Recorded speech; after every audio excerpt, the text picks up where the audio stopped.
Okay.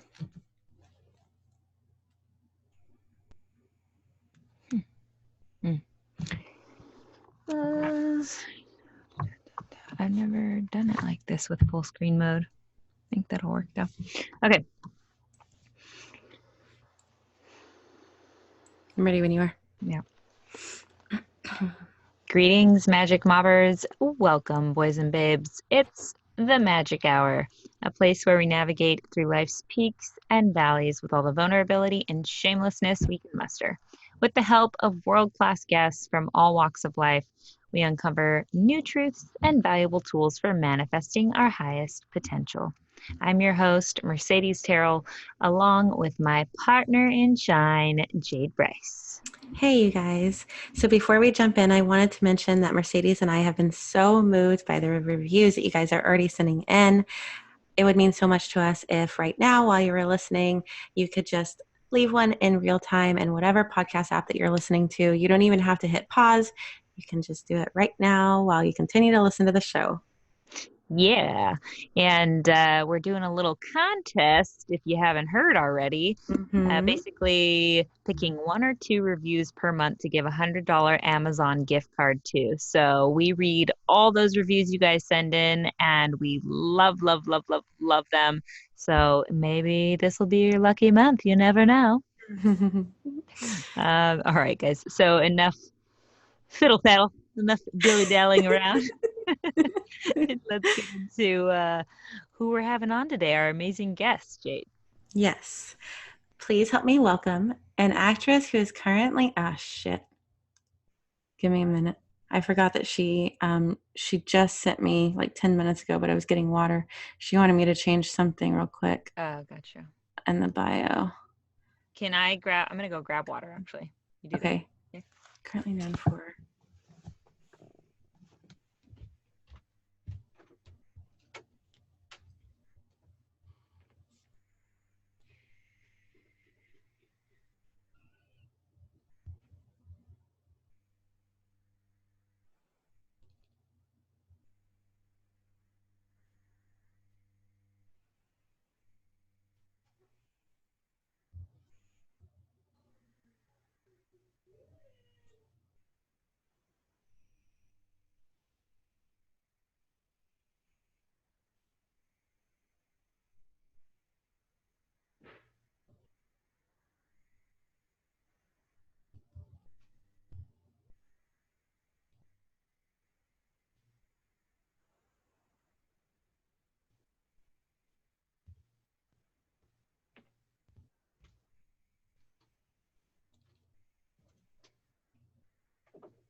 She said she didn't get the link.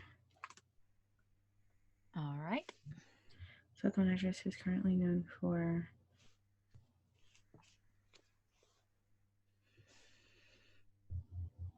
Oh, she got it. Okay. Please welcome an actress who is currently known for. Upcoming film Top Gun Maverick, Designated Survivor, Station 19, and Grey's Anatomy.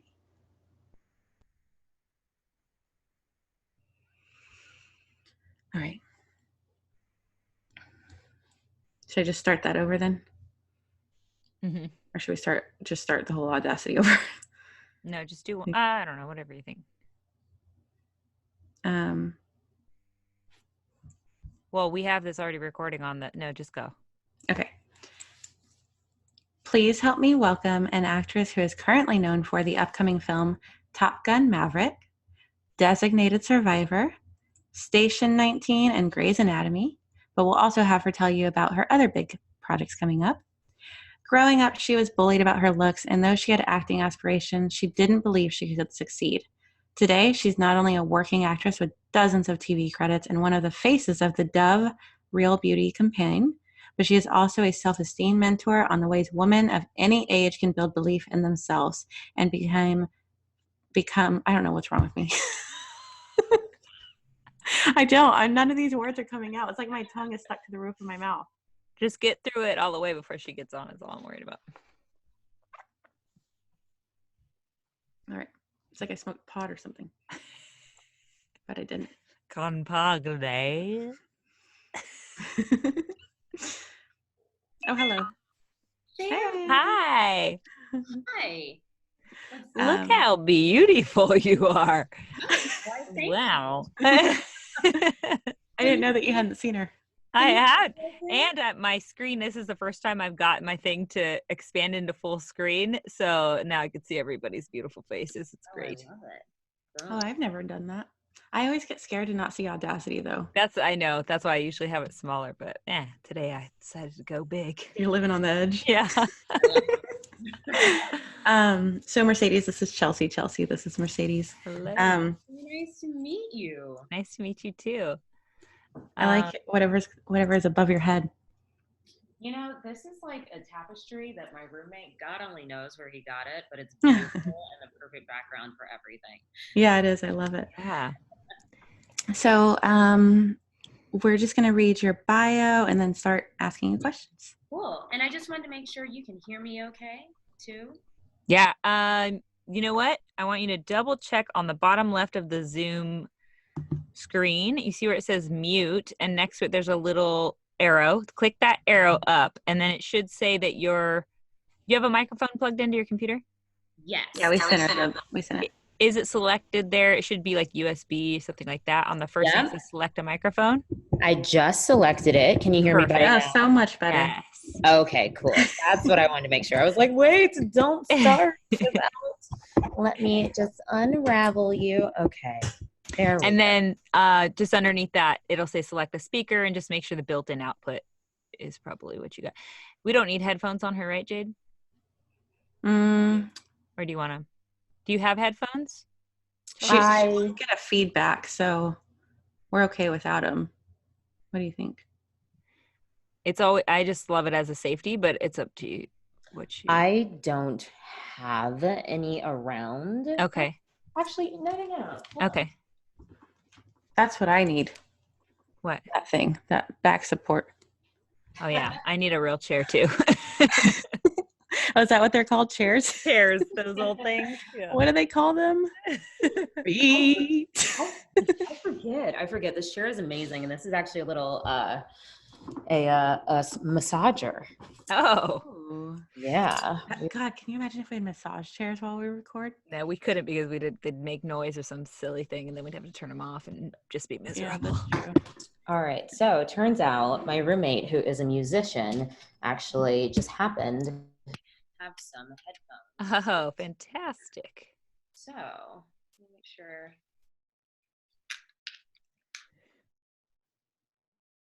How about now? Can you hear me? Okay, I hear you good. Just make sure you're selected again on there. Yeti stereo microphone is the microphone. I'm sorry, USB microphone is selected, and then the built-in output headphones is the speaker selected. And the speaker selected, yes. So that is perfect. Correct. Then we're all good. Love it. Yay. All right. Okay. So we are, let me make sure we're recording all things on my end, and Jade, double check you there. Okay. Cool. So Jade's going to read a intro for you, and then we will get into the interview. Let's do it. Okay. Yes, please help me welcome an actress who is currently known for the upcoming film Top Gun Maverick, Designated Survivor, Station 19, and Grey's Anatomy. But we'll also have her tell you about her other big projects coming up. Growing up, she was bullied about her looks, and though she had acting aspirations, she didn't believe she could succeed. Today, she's not only a working actress with dozens of TV credits and one of the faces of the Dove Real Beauty campaign, but she is also a self-esteem mentor on the ways women of any age can build belief in themselves and become formidable forces for good. Chelsea, thank you so much for being the change in the world. Please help me welcome her to the show. Hi. My words are jumbling today. But I heard them all. God bless you, Jade. You know what I mean? You know. She's hung out with me before. She's used to it. So, Chelsea, we want to hear about your upcoming projects, but first, can you tell us a little bit about your story and what gave you a passion for acting and also what you've learned through it? Oh, sure. Well, my story, I grew up in Georgia. And so, of course, being this little Black girl in the South, I had a very difficult time finding where I belonged. Back at that time in the South, I mean, I don't know why people don't really talk about this, but segregation in many sense, Yeah. and is still very much a real thing. You know, and I did not live in the Black part of town. I did not speak a certain way that made me fit in with my Black peers that I was able to find. My mother was a doctor, and so we grew up in a certain area, and I went to certain schools where I was one of the only Black kids around. Um, and and as much as I wasn't accepted in my community of color at that time, I also wasn't accepted in the other Yeah. world, because it's like, oh, they very much saw me as other, and like, oh, well, why don't you speak this way, and why don't you dress this way? And so I had a really, really difficult time. All of that took an intense toll on me as a child, feeling like I had no home, I had no identity, I had no place to fit in. And and so one of the things that I turned to at the time was acting. My mother, she had actually heard about, there was this place called the Springer Opera House, and every summer they did um, they did like a summer theater camp.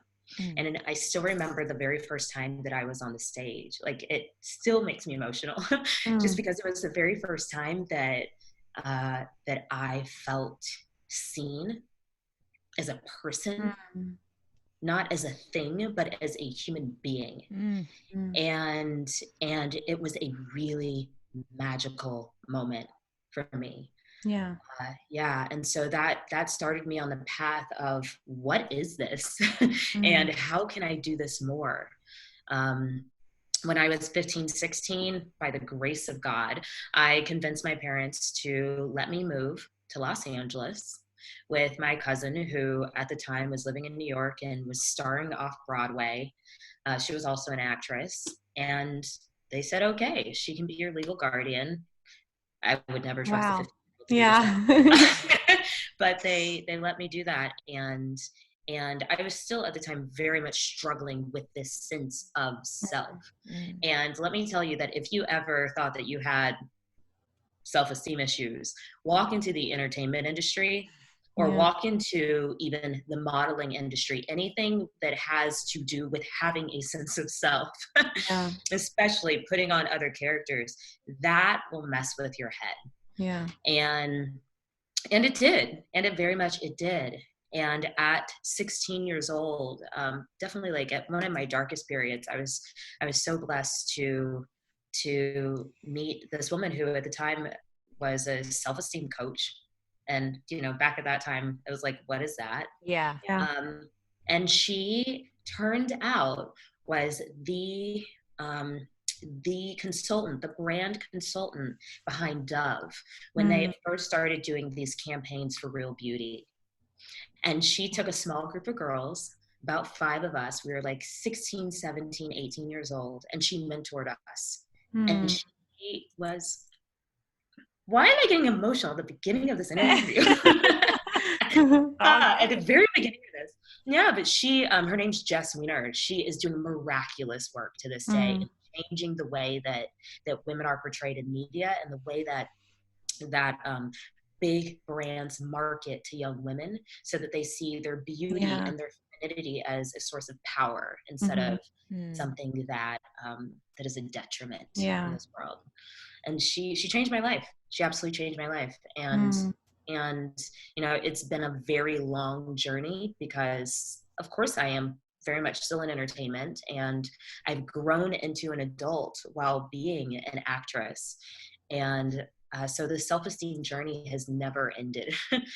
And the beautiful thing, though, is that as I work myself out, I get to work myself out in front of a camera, where naturally the characters that have always been attracted to me have been young women who are really deeply fighting for what they believe in, who are fighting to be heard, fighting to be seen.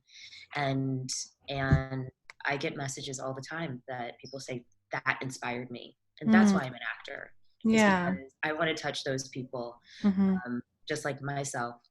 I want to, just like how I wish I had a great role model on TV. I want to be that. Yeah.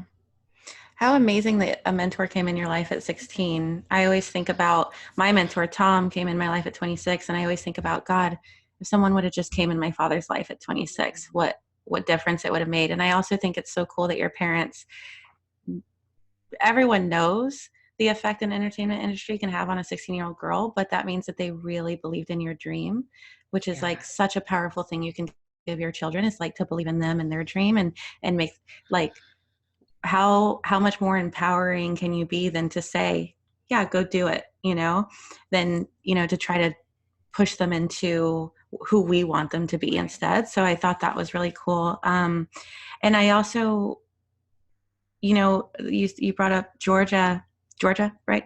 Georgia. Yeah. So my church, last Sunday, we talked about racism and white fragility, and they brought 5 different races up on stage, and they asked each one of them, when was the first time you realized your race? And when was the first time you discovered racism? And one of the girls up there, she was a younger Black girl, said that when she was, and this was in the, in the South, when she was in middle school, she got beat up for walking like a white girl. And it broke my heart just for how she walked. So I thought, God, you can't fit in when you're, when you're a minority. And it was hard for me to empathize. I mean, it was hard for me to grasp the pain, which makes it, you still want to empathize. But since I have never really been a minority, and I also don't see people's race when I look at them, the way I related was I went to 18 different schools. So I was always feeling like who, yeah. And always feeling like, who am I? How do I fit in? What's cool here? And that was one thing that I really loved about acting as well, which is how I met you, because it brought me out to LA, but was that you kind of got to just become somebody else and decide who you were. It was for me, it was very healing to play another role. So yeah, discovering yourself through that. Yeah.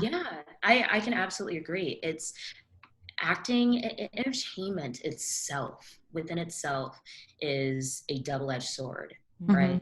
Because just as like how with acting, it can give you this pathway to learn about yourself and to strengthen your sense of who you are as you are trying on these other characters, and as you are empathizing with these people and what they're going through. The same thing where if you don't already have that strong sense of self, it can pull you away further from who you are, because especially when you are trying to do it professionally, you have to know, you are selling yourself. Therefore, you have to know what it is you're putting out there. And the characters are literally asking you to fill the shoes of these role. I mean, the producers or whoever, is picking you, the casting directors are asking you to fill the shoes of some certain role. And so now you're trying to fit in to that role over and over again. But you do make a really good point that at the same time, it allows you to test out different things and see how that feels. And it's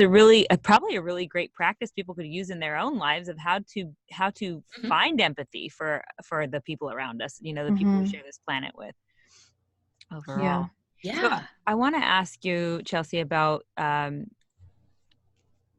your self-esteem journey, let's call it, especially in the industry, the acting industry and the entertainment industry, that can sometimes glorify youth and beauty with females especially. So can you talk about that a bit? Oh, sure.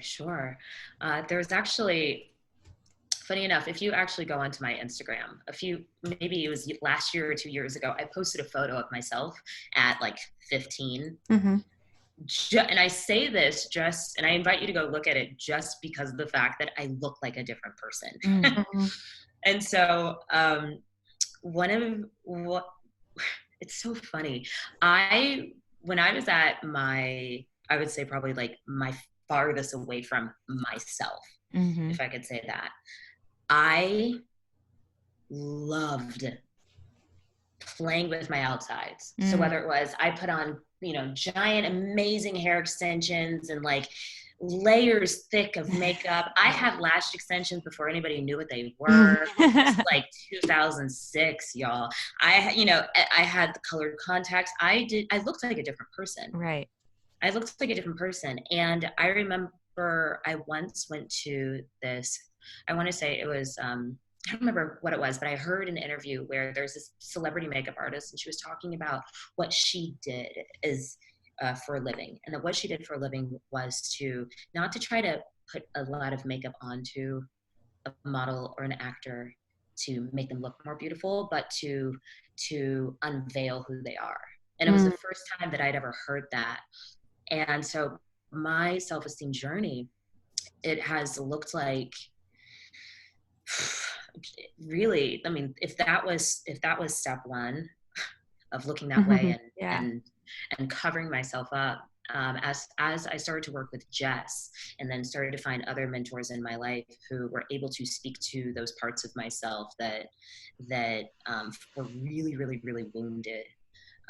That's when I would say that I started to really put my feet on the ground for the first time. Started to learn that being a Black woman was an asset in my life. I started to heal my relationship with that. I started to look at media differently, especially what is being marketed to us as women. I started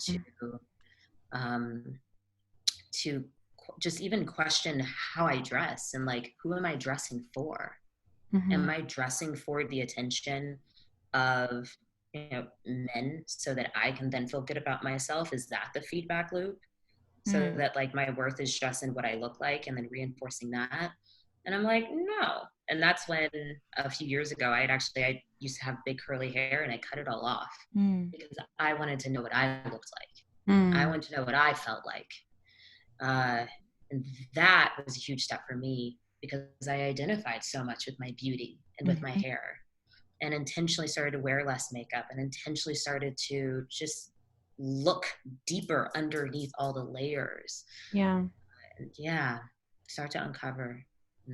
Yeah, I resonate with that deeply. I feel like I'm still going through that journey for sure. I'm still figuring out how to feel comfortable in my most natural state, I guess we can put it. But I grew up in a house with stepsisters, like older stepsisters, who are always kind of, older sisters generally are mean. I'm an older sister to my younger sisters as well, so I was I was a terrible person at sometimes too. But for me, I'm half Mexican, so, and they were Italian white, they're white essentially, and they would call me Beaner, and so I would always try to like do things that I thought made me seem less Mexican, like wear my hair straight or not wear red, or I mean like weird things, that for whatever my child brain thought. Yeah. So coming from that, and then coming into this industry that asks us to look a certain way, and Jade and I have been professional models for most of our careers, so like you feel like you have to have all the things checked off. You have to be wearing the lashes and the extensions and the makeup a certain way, and you have to be able to walk in heels a certain way and hold your posture this way and all these things, and it's like exhausting. It gets to a point where you're like, I can't keep up with this, and it's part of the job. But the thing is when you don't have all that on, you feel like you're not presentable anymore, right? You're not enough. Yeah. And here's the thing is that we live in a time right now that is so beautiful, because it's all about rebelling against that. Right. It is. It's about breaking the structure. You look at models like, of course, Ashley, who am I thinking of? Ashley Graham. Yeah.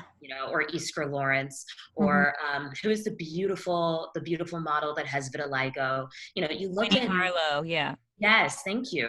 And never before in history have we been able to put women who look how they actually look Right. Yeah. on the forefront. And so that's why it's so up to us to break that structure. Yeah. We're I working love hard that. on it. We've got our little hashtag keep it realish, where we're trying to deconstruct all Yeah. the layers of stuff down to Yeah. who we really are. And that And if we post a modeling photo, that we actually post the edits that the photographer did, because photographers want to edit their photos. It's their Sure. work. But we Yeah. post that and with that hashtag. So that's something we're trying to be a part of that movement as well. Yeah, I think it's important too to note that there's still going to be edited photos in the world, because the at the base level, we're trying to, when you're trying to make money off of a photo or video or whatever, you're trying to make it eye-catching enough so people stop and look at it. Yeah, and Remove sometimes that distractions, does take edits. But if we can at least say how those things were edited, then people aren't comparing themselves to this unattainable thing. Yeah. But I also just wanted to bring up the saying that's like so now becoming a part of me, which is you already are. And I felt like when you were Yes. talking about how you're removing all these layers of hair and makeup and contacts and all the things, that's what you're digging for, like the fact that you already are. It's just a matter of uncovering all these veils of false Peeling the onion. Yeah, peeling the onion back. And I think I also find it interesting. I don't know, I'm sure it's true for y'all, but I found it true with my other girlfriends, that all the things that we thought were quote unquote flaws in ourselves, that the hearts that end up loving us, our partners, those are the things they love most about us, whether it be freckles or our gap tooth or our frizzy hair. And I remember Mercedes brought up trying to not look Mexican because of the things her sister said. I remember showing up to a modeling gig in my early 20s, and my hair is naturally curly, and I had it naturally curly, and the lady sent me home because she said I looked too Mexican, and I'm half Mexican. So it was, even though I don't look Mexican, I'm half Mexican. So she thought she could say that, but I thought like she thought she could say it the way she worded it, right? And the way she worded it, though, I thought it sounded like it was bad to look who I was. Right. Yeah. And so I was always straightening my hair for every single gig, would never wear it curly. And then if I was dating a guy, I would feel insecure about it, about him seeing it curly. But it turned out every guy I've ever dated has always preferred my hair curly. So it's interesting how sometimes it works out that way. And so it's another reminder to embrace our flaws, because we'll be loved for them. And not flaws. Just that's what I was just going to say. That it's not even a flaw. It's not even a flaw. It's like we're so gorgeously human. That's something that my boyfriend now has taught me. That he looks at my scars and he looks at like the bags under my eyes and my morning breath, and he loves it because it's human. Yeah, it's relatable. It's relatable, and it's that vulnerability that is so stunning. Yeah. And if I could, because I can relate to the experience, Jade, that you were saying that you have, both of you, Mercedes and Jade. It was one of my first big guest starring roles on a show, and I showed up with my big curly hair at the time, and the hairstylist was like, "Why would you show up that way?" Really? She was like, it's going to take me hours to straighten this. Why would you show up this way? And I'm like, wow.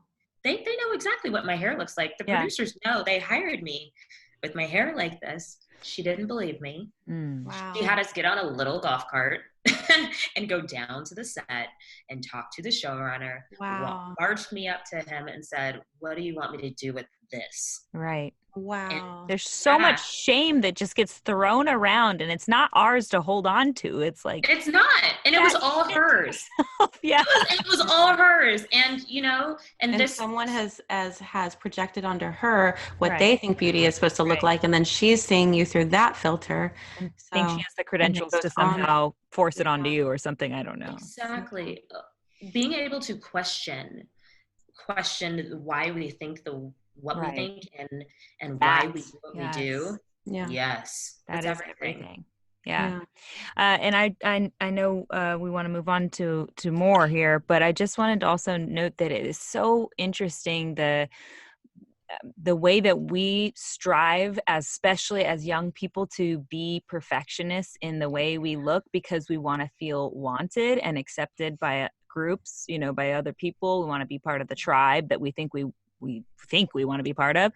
Yeah. And we think the way to do that is to be this perfect being that's got all the things in order and meets all these standards, whatever that, quote unquote.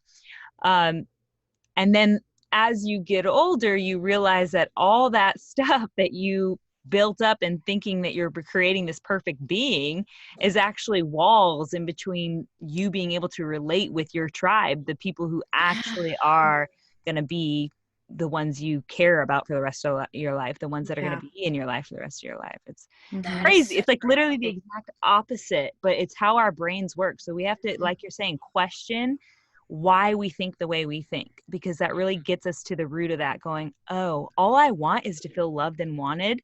So what's going to get me there? It's not me being so perfect that people are looking at me and going, I can't even relate to that robot. It's Exactly. It's being real. It's being real. Thing to keep in mind, y'all. Hashtag keep it realish. Yes. Yeah. So you've said before that you believe entertainment is one of the most important tools for raising the consciousness of the world. And I agree with this so much, but can you go into why you feel this way? Oh, yeah. Yeah.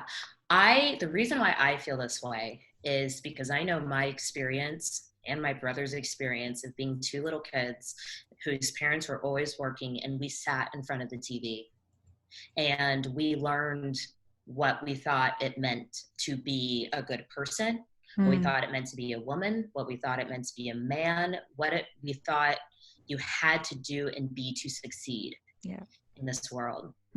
And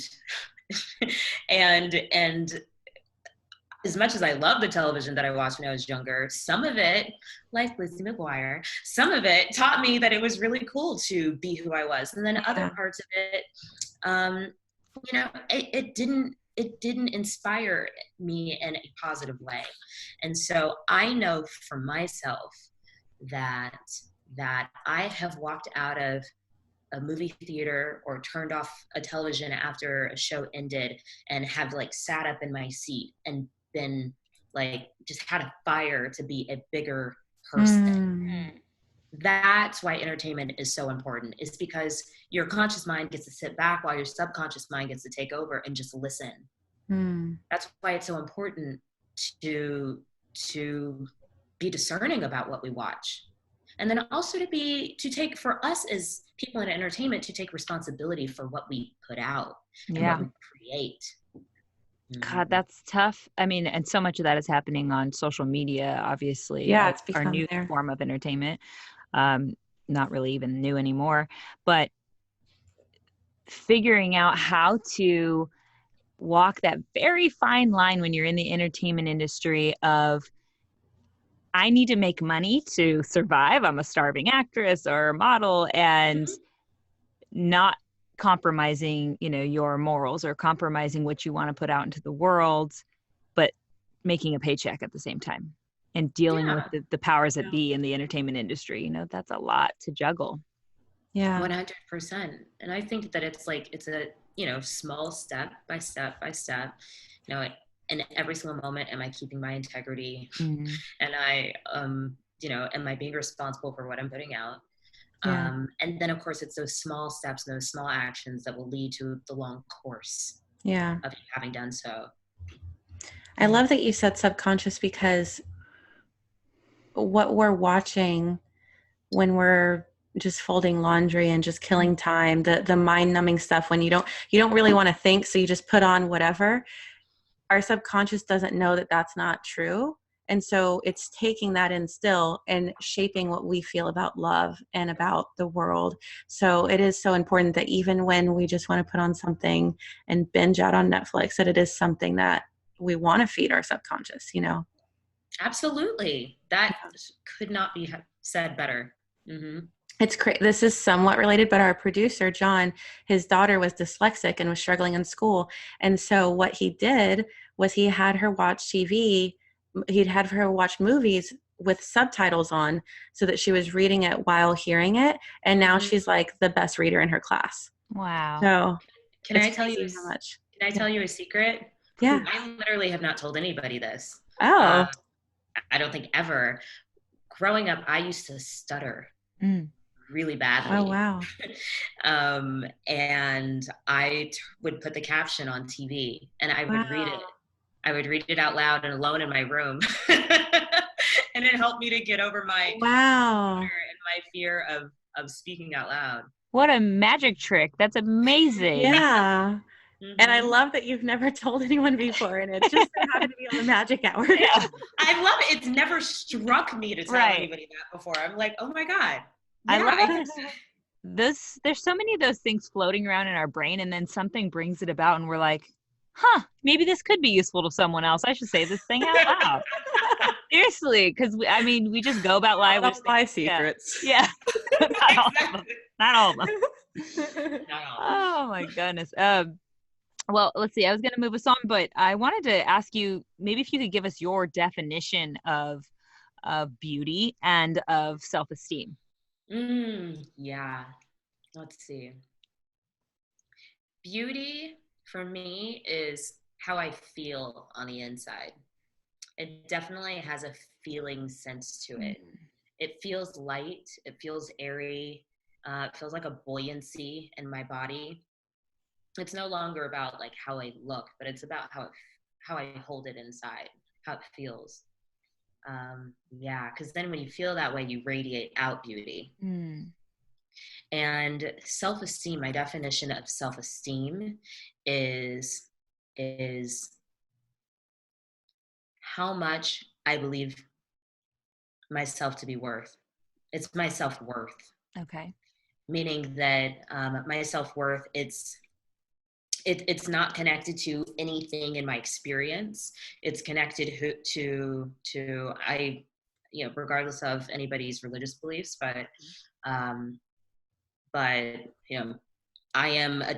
been made by God for a purpose. And that's what my self-esteem is. It's that direct connection, that direct lineage to my creator, and holding that specialness that I am something that was here purposefully. You articulated that so beautifully. And when I first met you, you're 29 now? I am. So when I first met you, was it 8 years ago? So you were only 21?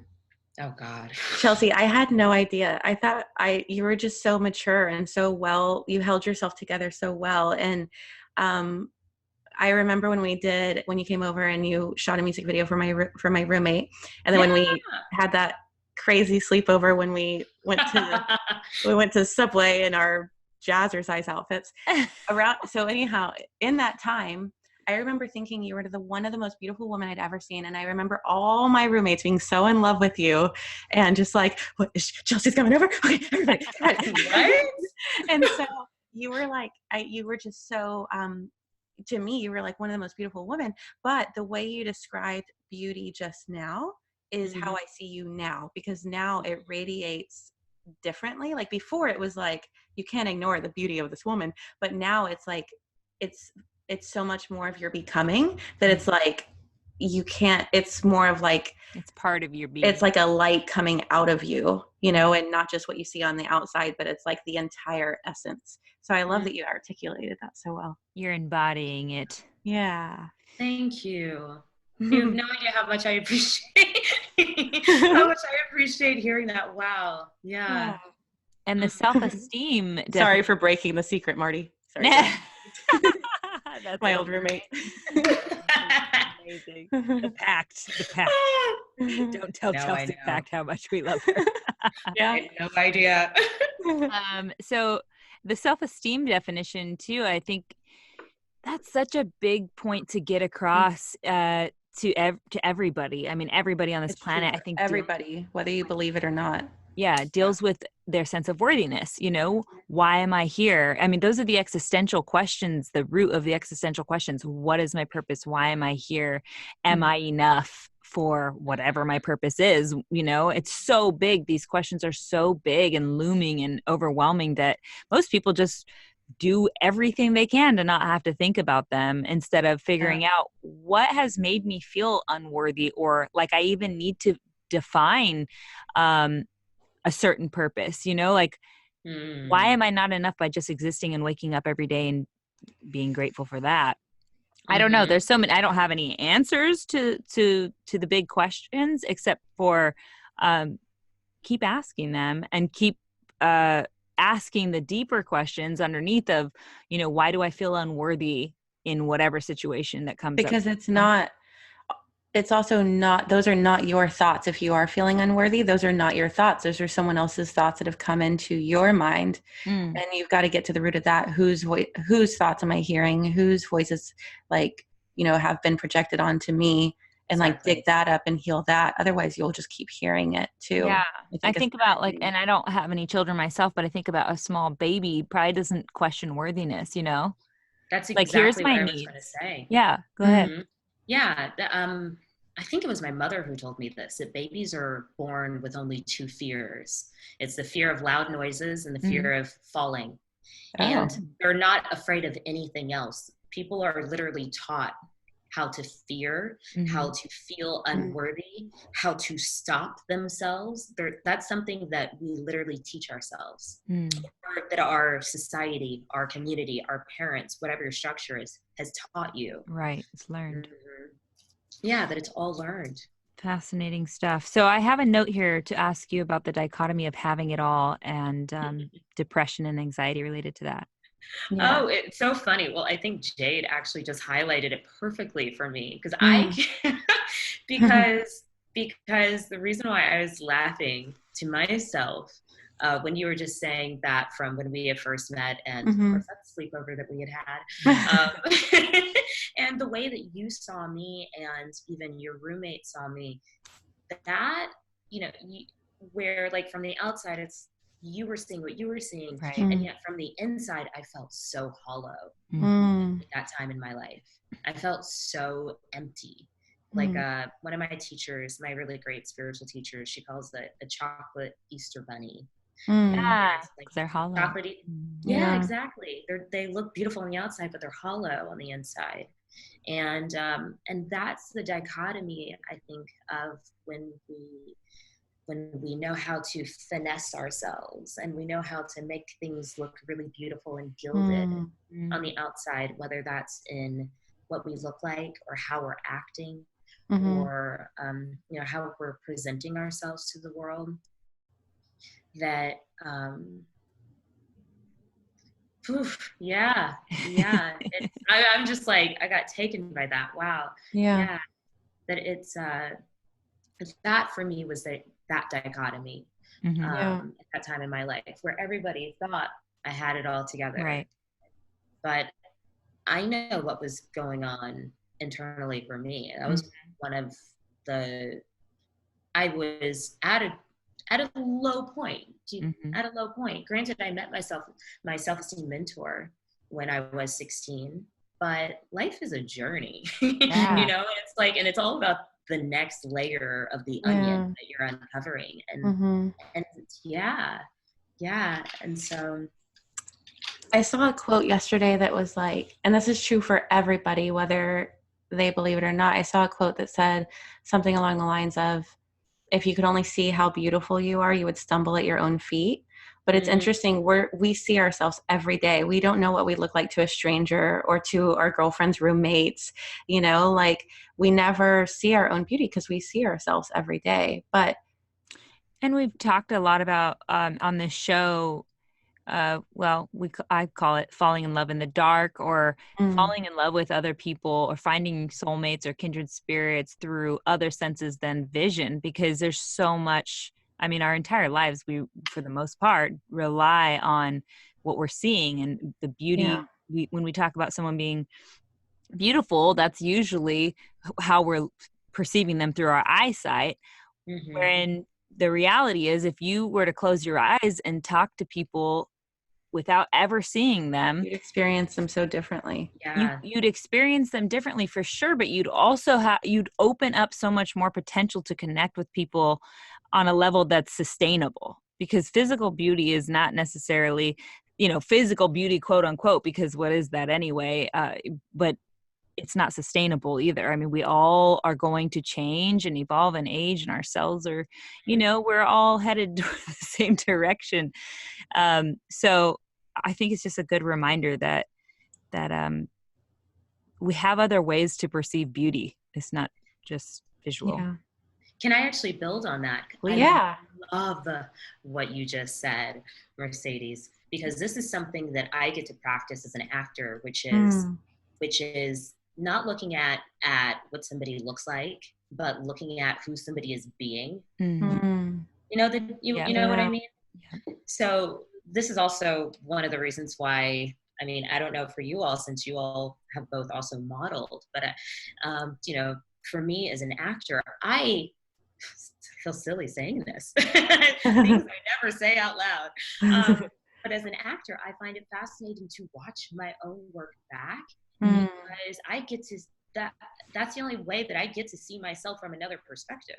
I get to see who I'm being. And I'm like, oh wow, it's not anymore about my outsides, but like I really enjoy who the girl on that screen is being. I like her. Yeah. Strangely enough, that has really, really built my self-esteem. That's really cool.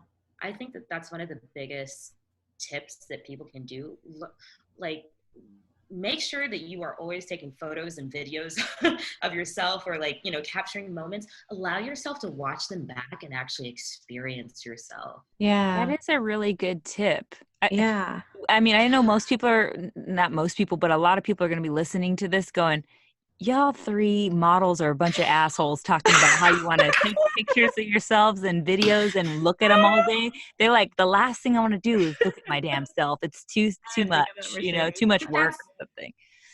But on that note, it's also cool to think about your life as you being a character in a movie.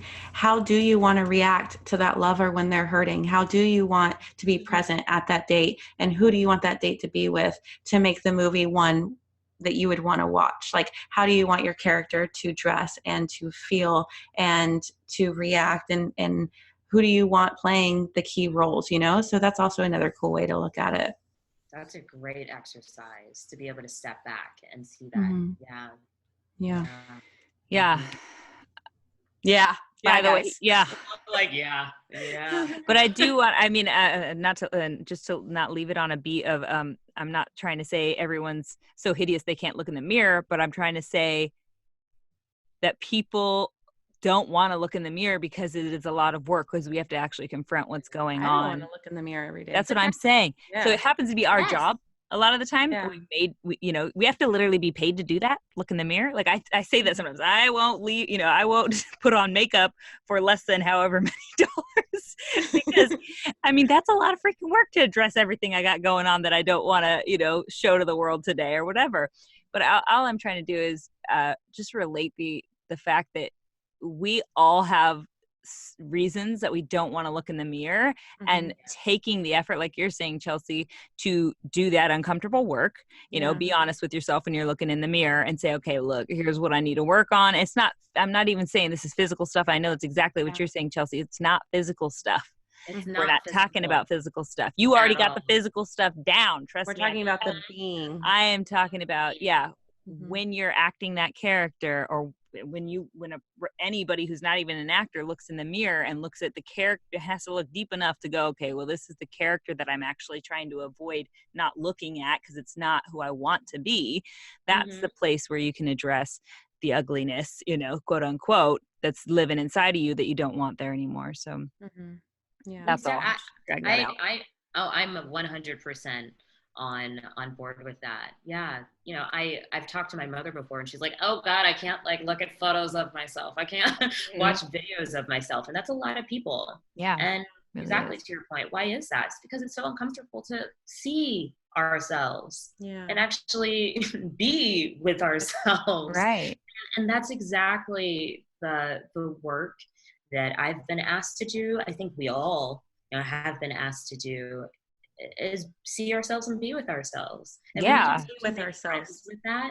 I think it definitely, you're right. It ties back to your definition of self-esteem, and that being such a spiritual connection for you, or a connection to God, is that worthiness thing. If you feel like you're, for whatever reason, not making the cut in your own mind, then question what those probably lies that you were told at some point, or picked up along the way, or learned through entertainment, or who knows where, discard them, look at them, find them, seek them out, and then discard what doesn't serve And you. sometimes you can't find the root and you just have to just tell the thought to go away. Like right before we came on, I posted a video of me laughing with my daughter, and I almost didn't post it because I thought my laugh sounded so hideous. I was like, God, why am I laughing like a hyena? And so I was like, this sounds awful. And then I was like, oh my God, I'm saying that my laugh is ugly. Like a laugh is joyful and Most it's joyful. happiness. And I'm with my child. And here I am criticizing my laugh, which is like,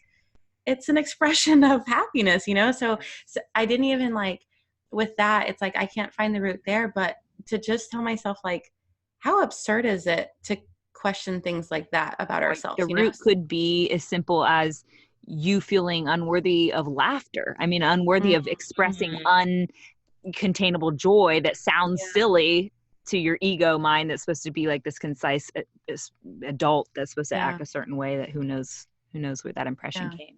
It's just crazy that we pick ourselves apart like that. We really do, to the most smallest minute details. So I have a question here from our magic mob. Sheila on Instagram asks, do you have any practice you use in your daily routine that helps you to keep you at your best? Yes. I love that you asked this. Move your body. I find ways to move my body. That's so important. That's so important. I'm not talking about fitness. I'm not talking about doing something to like try to make my thighs tighter so that I look a certain way. I'm talking about like learning to express love literally through my body. So if it's getting up in the morning and like stretching and doing like 5 to 10 minutes of yoga, or if it's going on a long walk. Walks in the morning. Walks are so underrated. So underrated. This is so important. I don't know why people forget that is like such an important part of being, and loving yourself and feeling good is literally movement. I spent the better half of my life not under that impression. Of course, when I was younger, I played and all these things, so you were expressing that way. But then you get to a place where you begin to be an adult, again, that idea of whatever that means to you, and you don't play, you don't find time for running and dancing as much as you used to, and you become stagnant, especially in our culture of like 9 to 5 office job, sitting at a desk, this type of thing. And now I've been, of course, reminded through just trying to get my own body in a healthy state mentally more than even physically, and mental fitness. The first thing my therapist told me to do when I started therapy was break a sweat every day. That means you need to break a sweat for 20 minutes too every day. So however the hell you want to do that, she didn't give me any guidelines of how. It was just, that's your goal. And that's because if we move our bodies, we move all of the nasty stuck stuff, especially we're chemical beings. Those chemicals need to move through our bodies. When they sit, that's called depression and anxiety and panic attacks and all the ugly stuff we don't want to do. So if we can get that stuff flowing, that is numero uno importante. I agree. Can I tell you, one of the most healing practices I ever did was start going to ecstatic dance class. Yes, you both light up, about ecstatic dance. At our live podcast events, we include ecstatic dance in the. Love it. It is my favorite. Very powerful. So powerful to express yourself through movement. Turn on your damn radio, channel on your Spotify or whatever, and move your body. And you can be silly because you're at home. You don't have to worry about anything. Just do it. Yeah, exactly. Act like an animal, close your eyes, get really weird and stupid. Like, to find ways, I'm of course like doing it on tape right now, to find ways of moving your body that you and your like normal mind would not do is such a creative practice that moves you into the right side of your brain. Yes. It moves you out of the logic and structure, and it moves you into flow. That is literally a spiritual practice. That's so true. And I just love, for me, it like really, I feel like it rids me of my ego more because I'm having to not care what I look like and not care what people are thinking and stop thinking about what they look like and what, so that's one of my favorite parts about it too. But I've never ended ecstatic dance and not had some sort of revelation. Exactly. Some sort of download. It's almost like a type of meditation with movement that like in meditation, you usually have some thoughts come up that you really needed to think about, and when movement's involved, it's a different way of that, bringing that about, but you're still in such a state of flow, like you guys are talking about it. Maybe, that might be a more woo-woo term than some are used to, but that state of flow is just this place where energy is literally moving through your body, and in this case when you're dancing, you're causing that energy to flow, and in that state you get to have a sense of stillness is the opposite word, but it's actually like a sense of what stillness means in meditation, where you're finally calm enough that you can see the real shit you need to think about that's going to help you heal or move forward in your life. So I think I'm not good at articulating that yet, but we'll get there, guys. No, it made sense. We had on Karangi, which yes, great in ecstatic dance. He tours the world leading ecstatic dance, and we had him on the show, and it's one of our favorite episodes. Yes, he can articulate exactly what I'm trying to say. So that's that episode. Yeah. Do you have any daily practices for affirmation besides dance? Like anything that's specifically affirming? Or to build up self-esteem for women? Yes. So I actually change. Yeah. Oh yeah. I change affirmations every single week. There is this incredible spiritual center that I go to here in Los Angeles called Agape. And surprisingly, in every single one of their sermons, they have everybody stand up and do different affirmations for the week. And they're the same 5 ones, but written in different ways. One is about your connection to a higher being and reaffirming that. Another is always reaffirming your connection to prosperity and that there is never any lack. The other is to divine health in your body, that your body is intelligent and it can let you know when something's wrong and that you have the resources to always heal that. And then the other is just all about gratitude. Always an affirmation, reconnecting to the fact that everything that you have is because of source around you. So they change every single week, but they're always pertaining to those. And I wake up in the morning and it's the first thing I do. And when I'm really good about it, it's also the very last thing that I do in my day. Oh, see, I begin my day every morning with a 20-minute meditation, but I did not think about ending it because I am running till I can barely make it into my bed. So, but that's, I bet that would make a world of a difference in my sleep and in how I felt when I woke up. And I'm familiar with Agape, but for me and our listeners, and Mercedes, I'm sure too, do they put those online so that we can? They do. Okay. Yeah. They have an Instagram or something? They do. They have an Instagram. I want to say it's Agape Spiritual Center. Okay. On Instagram. Because I'd love to change every week and use that as an outline. So great. Yeah. You can also find them on their website. I want to say it's agapelive.com. Yeah. I've heard great things about Agape. So amazing. This being the magic hour, we do pick your poisons. And this one's from Ross on Facebook. He said, would you rather always be able to see 5 minutes into the future or always be able to see 10 years into the future? I would rather be able to see 10 years into the future. Yeah, me too. Seems more useful. Far more useful. What but also poker? Well, you would definitely know if it worked out or not. It would just, your timing would be a little off. But definitely 10 years. Do you want me to explain why?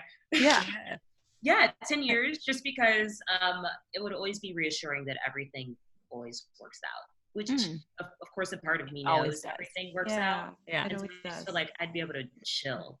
Yeah. If you're like, in 10 years, I'm dead. It kind of still worked out. You're like, well, then don't have any regrets until then. Yeah. Exactly. But also, every day you're going to be like, oh, in 10 years, I don't give a shit about what's going on today. That's true.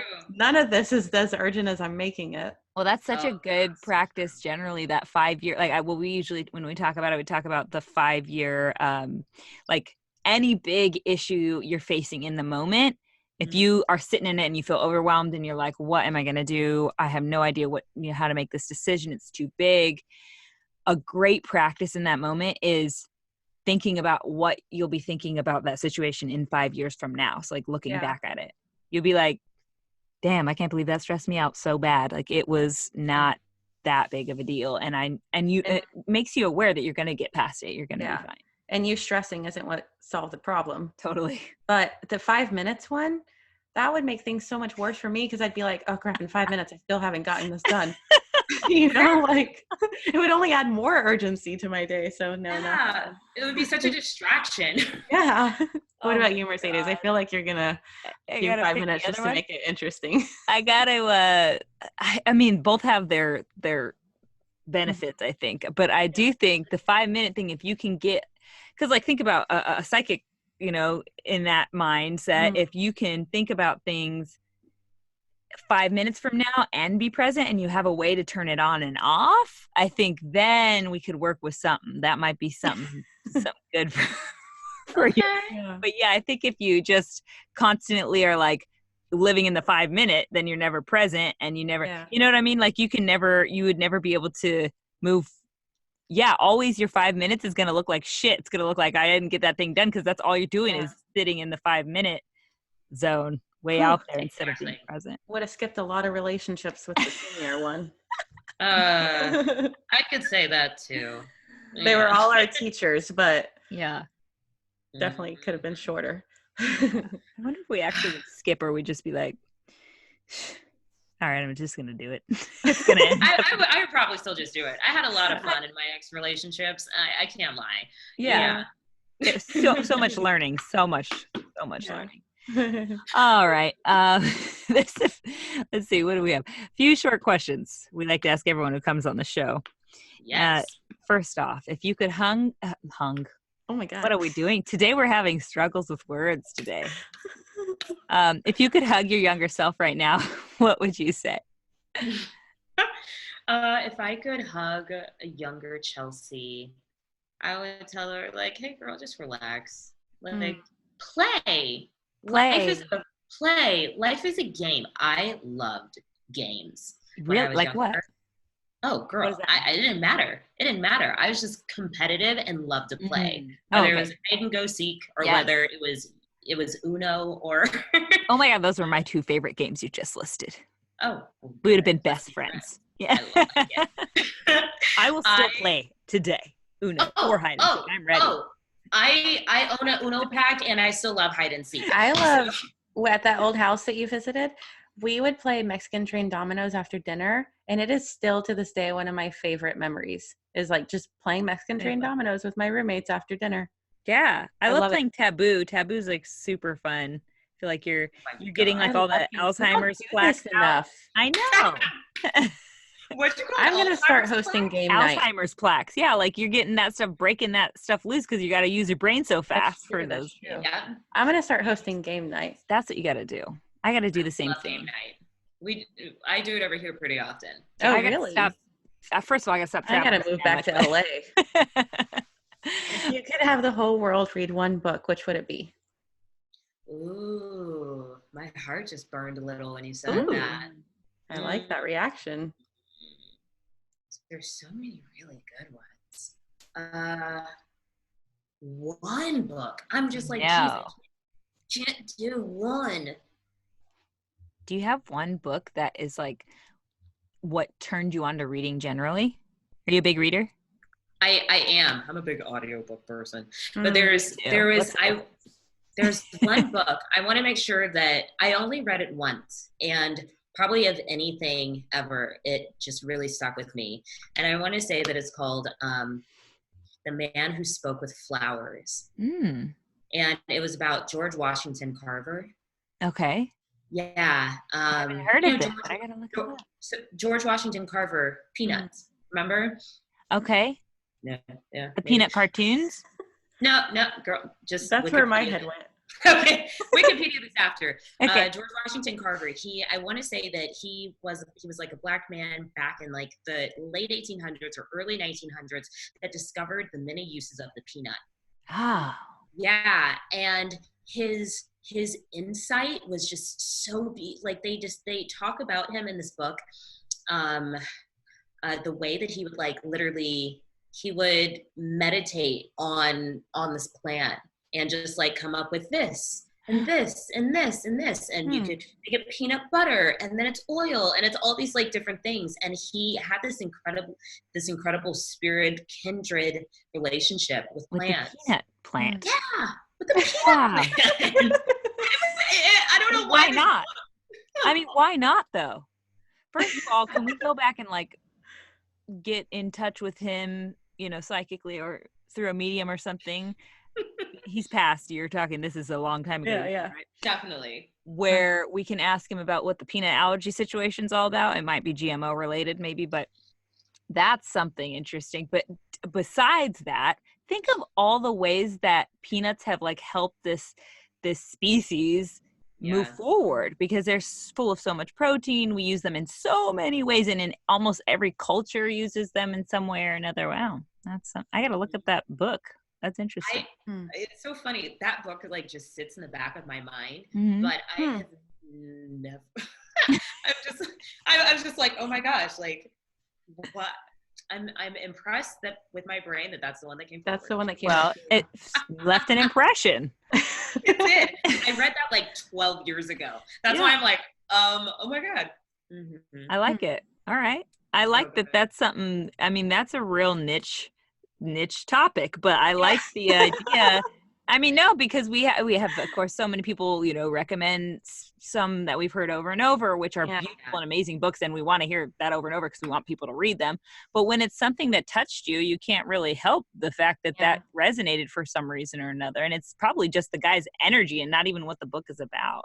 Yeah, that's it.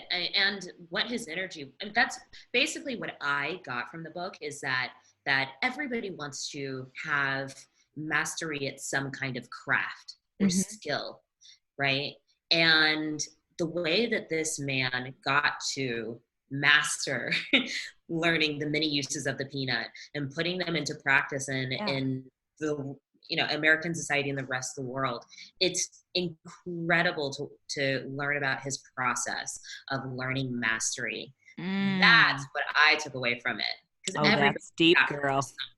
Yes. You're welcome. Okay, if you could whisper one phrase to everyone on the planet, what would it be? Breathe. Yeah. It's good. That's something that I've learned through acting, which is I used to have a tendency, I noticed, to hold my breath. When I first started acting. A lot of people do it. And it's just like a natural reaction to like puff up and be seen a certain way, right? Yes. And like when you breathe, everything just softens and relaxes. And that's when you actually have access to yourself. Yeah. It's a reminder that's literally always needed. There's never a time where that whisper in my ear, if you could do that and go, you know, the whole world could hear you whisper one phrase to them. There's no one not needing to hear that. I feel like I mean, maybe if you're underwater, don't take a deep breath, but other than that, I think it's so valuable, and it resonates with me because I had the same thing. And I think in this, especially in the modeling career, or just people in general trying to, like you're saying, look a certain way. We puff up our, you know, we hold in our stomachs, puff up our chests. And the fact that we've even seen trends come and go throughout the ages of these waist trainers, or in the, you know, way earlier times where they were wearing the corsets where they literally would pass out from not being able to breathe. Why we find that attractive, I understand it signifies this like abundance of estrogen and being able to procreate, because that's what creates curves on a woman's body and these things. But not being able to breathe fully, like if you think about when you breathe fully, right, you got to like expand your bottom of your diaphragm, your belly puffs out. And I think there's a lot of reframing we need to do around that being attractive, because to me, if I see someone deep breathing like that, I'm like, oh hell yeah, you're sexy. That's what I'm looking for. Somebody. I love breathing.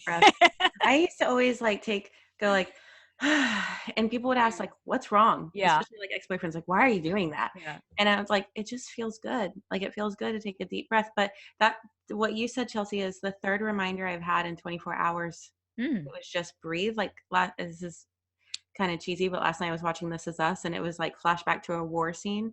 And the guy said, we're trying so hard to stay alive that we're forgetting to do the one thing that keeps us alive, which is breathe. And he said that, and I had just read something about stopping and breathing. So it's like the last 24 hours, that's been a really good reminder. Wow. So Chelsea, first of all, what are your upcoming projects so we know to go see those things? And then where can we find you online? Yes. I want to support your movies. Thank you. Well, my upcoming projects right now, I am currently recurring on Station 19, which is on ABC. It's about a female-led team of firefighters. It's a really great show to support. Oh.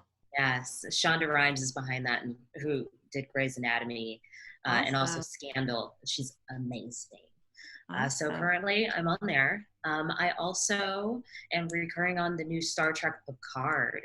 So if you used to be into Star Trek back in the day when Patrick Stewart was playing Picard, I want to say that was Star Trek Discovery. It was Star Trek Next Generation. Okay. Yeah. So he's reprising his role, and that was a role of a lifetime. Yes. Yeah, so that's going to be online on CBS All Access starting in 2020. And then, I also have my first feature film, which is Top Gun Maverick. Tom Cruise is coming back.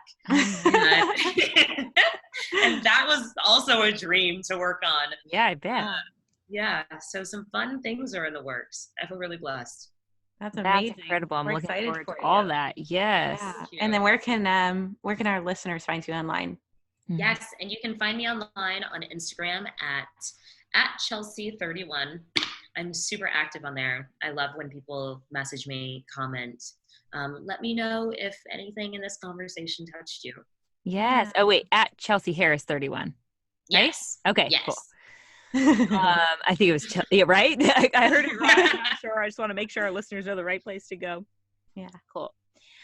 Well, Chelsea, this is so cool. This is like, I know I'm just like getting to meet you. I know Jade knows you in person, but hopefully we'll get to hang sometime. And this has been fantastic. I love the work that you're doing, not only, of course, on the big screen, but also just for especially young women who are looking at people in the entertainment industry and thinking they want to be that or comparing themselves to that or whatever it is that's,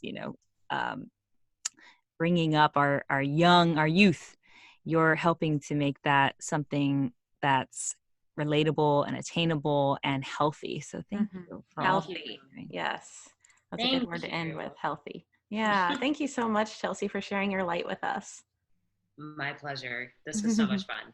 Yeah. All right. Yay. Awesome. So you don't have to do anything. Yeah. You don't have to do anything. We used to have them send our audio and stuff, and it was a big process. So it's kind of fun now to say you don't have to do anything. Yeah, it used to be a headache. You have no idea. Oh gosh, I can only imagine. So we'll whenever we air this, we'll make a few promo videos and send them your way, and we'll be tagging you and all that stuff. So I'll give you a heads up when that's coming up. Cool. It'll be sometime in the next month. Yeah. Thank you so much, Chelsea. Too. Yeah. And you can keep the mic for whatever you can use it for. Oh, are you sure? Oh. Yes. Well, in that case. For your next podcast. Yeah. Yeah. This was seriously so much fun. And I love the work that the two of you are doing. Thank you. Yeah. And especially from your vantage point, because I feel like there needs to be strong bridges between having conversations about a spiritual, mystical, what are these ancient tools, and how do we also ground those in real life? Yeah. Make it applicable. Yeah, we're trying our hardest on that. I think you're doing it. I think you're doing it. Oh, thank you. That means a lot to hear. We question ourselves a lot, so thank you. Well, just remember literally what we talked about. I know. Yeah. Listen back to this episode. Listen back to it. Yeah. Yes, yes. All right, girl. Thank you Thank you, so Chelsea. much. We will talk to you later. We're going to finish up the show. If you will hit the end call on your end, and we will Yeah. see you soon, hopefully. Thank you. Bye. Bye, Thank babe. you. Have a good Bye. rest of your night. Bye. Thank you. You both too. Thanks. All right.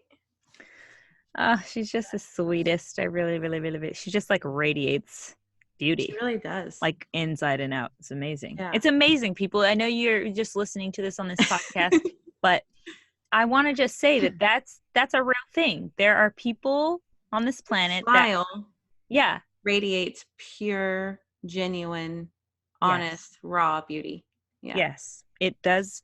It exists, and And I it hope comes, I think, when people are like unapologetically themselves and they're comfortable in Yes. their own skin. And Right. that's really hard to come to. right, and that's what I wanted to say is, of course, she's beautiful. She's a model and actress and all these things outside, but we can all step into that type of energetic beauty. Yeah. So, doesn't matter what you look like, where you're starting from, all those things that we think are so much of what beauty means, all the external stuff, forget about it and just do the work of stepping into it from the inside out, like Chelsea was saying. Yeah. Love that. Like Jade, that. what's your magic trick? I could go on all day about this. So, my magic trick is, we mentioned the bullying that we've all kind of encountered when we were kids, about our hair and, the racism that we brought up and stuff like that. And so my magic trick is it's for parents or future parents or aunts, uncles, whatever.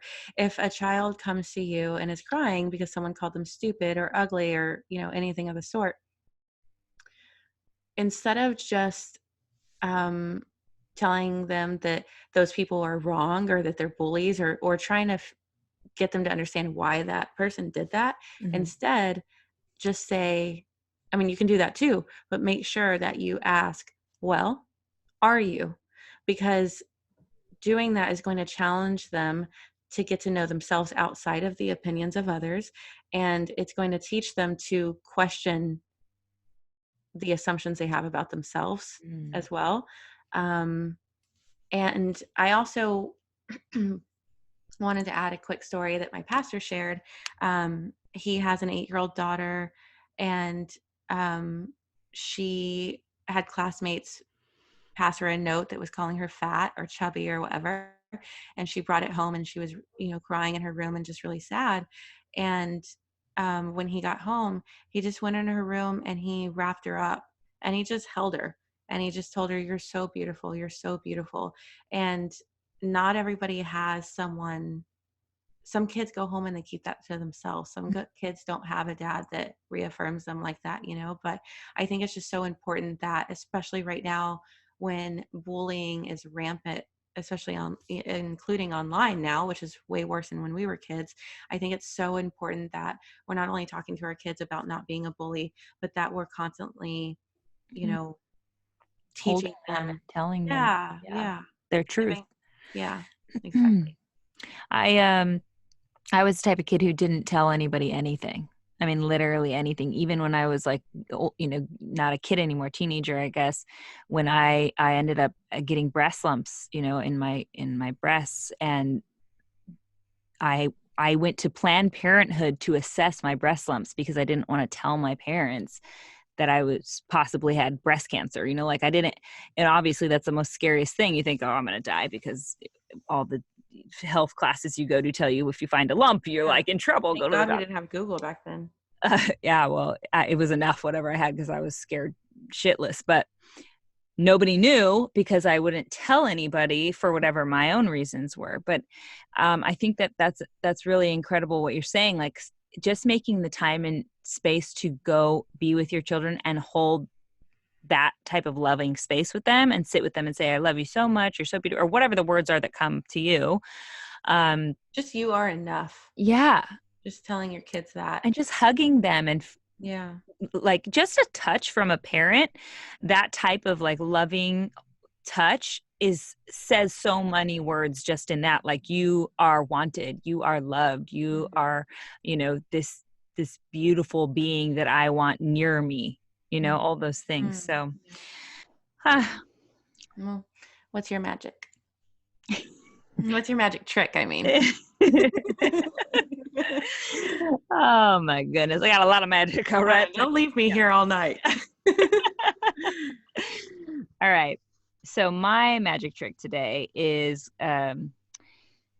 confidence hack. It's really 3 confidence hacks or 3 ways to raise your self-esteem. And I'm going to make this kind of specifically for men.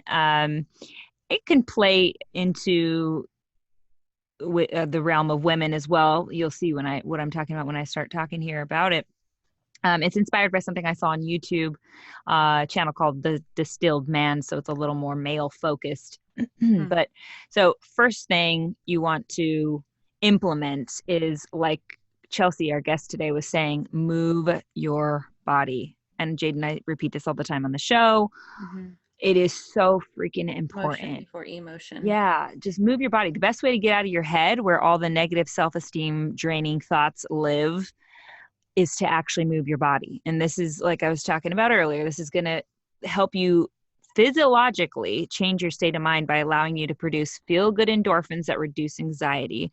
And I actually, little quick story on this, used to work with an announcer at Supercross who, before every show, we would be backstage and he'd be jumping up and down, jumping. I mean, like jumping for like a minute straight, which is, if you've ever tried to jump for a minute straight, it's actually a lot harder than it sounds, just to get his adrenals flowing, because you got to move that negative anxiety and, you know, those feelings through your body. And when you're talking about self-confidence or self-esteem, a lot of that stuff that is, you feel like it's just you know, it's just who you are and you're not confident, you don't have high self-esteem, is bullshit, because it's just chemicals that it actually can be moved through your body and removed from your body. So, and even if you can't exercise, you can just deliberately adjust your posture. So this is like a little sideline on that. You can adjust your posture, and that has some really positive effects. It's just like power posing. I don't know if you've heard of power posing before, but this is something where you can just be putting, you know, standing straight up with really, really straight posture with your hands on your hips, like in a superhero pose. Hold a pose like that for 2 minutes. And that's actually said to lower your cortisol and raise testosterone levels, which can produce a calming effect and make you more relaxed and more confident. So that's a little tidbit there. And then number 2 is take a calculated risk. And I know that might seem a little backwards, since you're probably thinking that in order to take a risk, you need to have confidence, but I don't agree. I truly believe that it takes about 15 seconds of bravery to conquer just about any moment where you feel afraid to take a leap of faith. So if you're single, try talking to that girl you've been wanting to get to know, or if there's a skill you've been wanting to improve, sign up for a class for it, attend a conference, or take a trip where you don't know anyone else. I love this tip, because stepping out of your comfort zone can skyrocket your confidence, even if it doesn't go the way you hoped for, just because of the simple fact that you actually had the balls to try something new in the first place. And after a while, I don't know about anyone else, but for me, it's like you kind of get addicted of this idea of looking fear in the face, because it creates so much positive momentum in your life, you know. And that's probably why my favorite saying is that seek the pain for positive gain, because that's where this comes from. It's like, go into the stuff that it scares you, because I promise you, if you do that, the worst case scenario is it doesn't pan out, yet you still did it. I mean, that's better than not doing it and staying stagnant.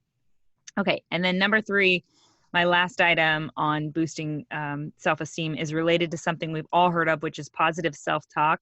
And although I do believe using positive affirmations and using positive speech to psych yourself up does work in the moment, it's kind of tough to make it a habit. And we often fall back into our old patterns of doubting ourselves. So I want to suggest, instead of using affirmations, where you're basically telling yourself that you've attained something that you haven't actually attained yet, like, I'm an incredible dancer, I'm extremely confident, never get embarrassed. You know, these are the things you'd say to yourself, which can actually, they do give you a little jolt of good chemicals, and can get you into that mode of, okay, I'm going to take those good chemicals and run with them and use that 15-second, be brave for 15 seconds, let those chemicals last and jump into the thing you want to try out. But instead of the positive affirmation, try using positive assertions. So this is something new I learned. And positive assertions are things you can legitimately summon on your own. So for instance, you could use the assertion,